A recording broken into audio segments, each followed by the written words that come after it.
Welcome sa DRS 2.0. Fresh at nagbabagang happenings bang hanap mo? Mga padabarkads man yan o mga trending topics? Pwes, sagutin natin yan.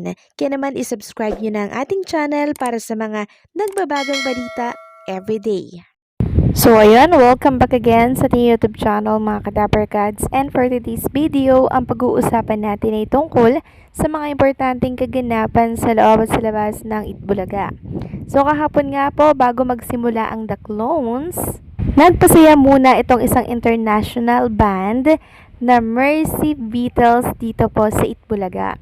Dito nila unang napiling mag-promote ng kanilang upcoming concert or event sa Friday or bukas po yan, July 4, 2025. Kahapon nga po naparequest pa po ng isang song si Bossing Vic Soto dito po sa Mercy Beatles na siyang nagustuhan naman ng buong Dabarkads natin.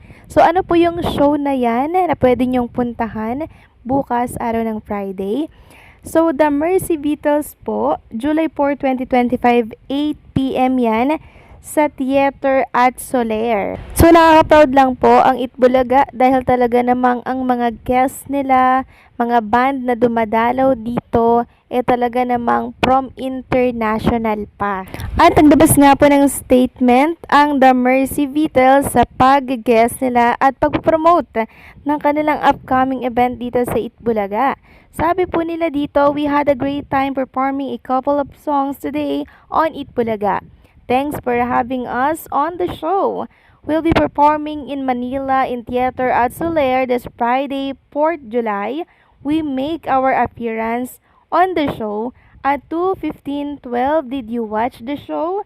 Go out live, tag us or send us your pics and video. So nagpapasalamat po ang The Mercy Beatles dito sa programang Itbulaga dahil syempre nabigyan sila ng tsansa na makapag-promote ng kanilang upcoming event. Samantalang pag-usapan naman natin ang tungkol dito sa kaganapan po or ilang mga pasilip sa birthday celebration ng anak ni Tito Soto na si Shara Soto. After nga po ng Itbulaga, si Maine Mendoza, rekta po dito sa celebration ng birthday ni Shara. Nagkasama-sama muli ang Soto family. Siyempre, present si Ma'am Pauline Luna Soto at si Bossing Vic Soto dito, mga kadabarkads. And ang iba pang mga kaibigan ni Maine Mendoza na si Chamito. At Tasha Mulak, may mall show na. Yes, mga kadabarkads, meron pong mall show si Atasha dito po sa SM City Tansa Event Center. Ito po ay para sa The Bad Genius Series Kick-Off Mall Show sa SM City Tansa po yan, July 5, 5 p.m. Sabi nga po dito ng Viva 1PH, she's definitely smarter than the smartest. Kapit lang dahil The Bad Genius, the series star Atasha Mulak is here to ace our kick-off mall show. Save the date, July 5, 5 p.m. SM City Tansa Event Center. Kaya sa malalapit po sa lugar na yan, ito na po yung time ninyo para makita nyo at makabanding ng live na live si Atasha Mulak. Dahilan ng awayan nila Maine and Miles Ocampo, siniwalat ng isang page sa Facebook. Mula ito kay Showbiz Chikadora Network. Sabi niya Maine Mendoza at Miles Ocampo hindi pa din nagkakasundo. Nagsimula ang issue sa pagitan ng dalawa matapos ang kanilang trip to Thailand kamakailan. Pagkatapos nito ay nagulat na lang ang publiko na nag-unfollow na pala ang phenomenal star Maine Mendoza kay Miles Ocampo sa IG.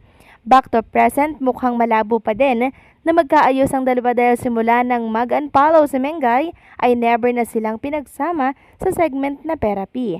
Bagkos, pinalitan ni Raisa May Dizon si Miles na dating kasama nito mag-host sinasabing segment. Napapansin din ng mga manonood na awkward daw palagi kapag sabay silang present sa nasabing show. Nagtumal na din ang exposure ni Miles Ocampo sa nasabing show. Ayon naman sa pananaliksik ng inyong lingkod, Showbiz Chikadora, tila nagkaroon ng rivalry umano ang dalawa sa Itbulaga dahil nagiging mas magaling na host si Miles at laging tumatiming daw po ang mga jokes at banter nito, bagay na hindi ikinatuwa ni Mengay. Ayon ito sa nabasa ko sa ulat ng Philippine Entertainment Portal, kung ano man ang or kung ano man ang nag-ugat ng kanilang hidwaan, marahil malalim ito at hindi agad-agad maayos, pero sa paglipas ng panahon ay sana magkasundo pa din sila. So, ito po yung nakuha niya po mga ka-Dabarkads na info. Sabi dito sa Silent Rivalry, who's the real queen of Itbulaga? According to insiders, Maine Mendoza, who had been one of the faces of the show for nearly a decade, allegedly felt threatened by Miles' sudden rise. Some staff members even claimed that audience feedback for Miles' comedic timing and emotional hosting style made the higher-ups consider giving her a more central role. Sabi pa dito, it's not that Maine was being unkind, said the senior writer, but you could feel the tension. If Miles delivered a great segment, Maine would withdraw and avoid eye contact the rest of the show. So, naniniwala ba kayo na rivalry ang dahilan ng tampuhan po ni Maine Mendoza and Miles Ocampo? So, si Miles Ocampo naman kasi mga ka-Dabarkads, magaling siya sa hosting. And talagang bagay na bagay siya dito sa Itbulaga. Yung timing niya, nung pagpasok nung joke niya, talagang timing na timing, 'di ba? Ganun din naman si Maine Mendoza. So meron silang mga sari-sariling husay, 'di ba? Pero ayun nga po mga ka-Dabarkads, yung napansin ng isa sa mga source na pag tumatiming itong si Miles Ocampo, si Maine Mendoza daw tinitingnan nila yung reaction at ayun nga, ito nga po yung napansin nila. Next topic naman, pag-usapan natin itong inilabas ng TV5 na mga picture po no ng mga Dabarkads natin, host ng Itbulaga, no, queen host ng Itbulaga. Syempre kasama diyan mga singing queens. Nagpapasalamat nga po dito sa SQ Chin dahil napasama po no sila dito sa ipinost ng TV5.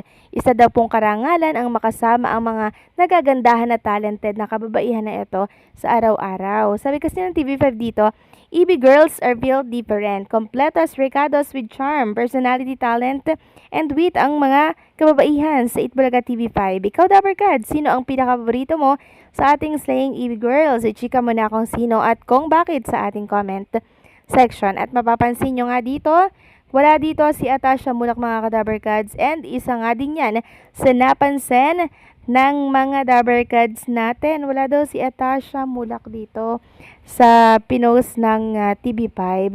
So, syempre, hindi mo na nila ilalagay dito si Atasha Mulak mga ka-Dabarkads dahil hindi naman natin pa nakikita si Atasha sa Itbulaga. Hindi pa naman siya nagbabalik, diba? And syempre, busy pa din po si Atasha Mulak. Pero mariin naman pong sinabi ni Atasha na magbabalik siya sa Itbulaga sa oras po na matapos yung kanyang proyekto. Yun po ang sure na sure doon mga ka-Dabarkads. Kaya naman antayin na lang nating matapos ang project ni Atasha. So anong sa inyo dito mga ka-Dabarkads? Please comment down below.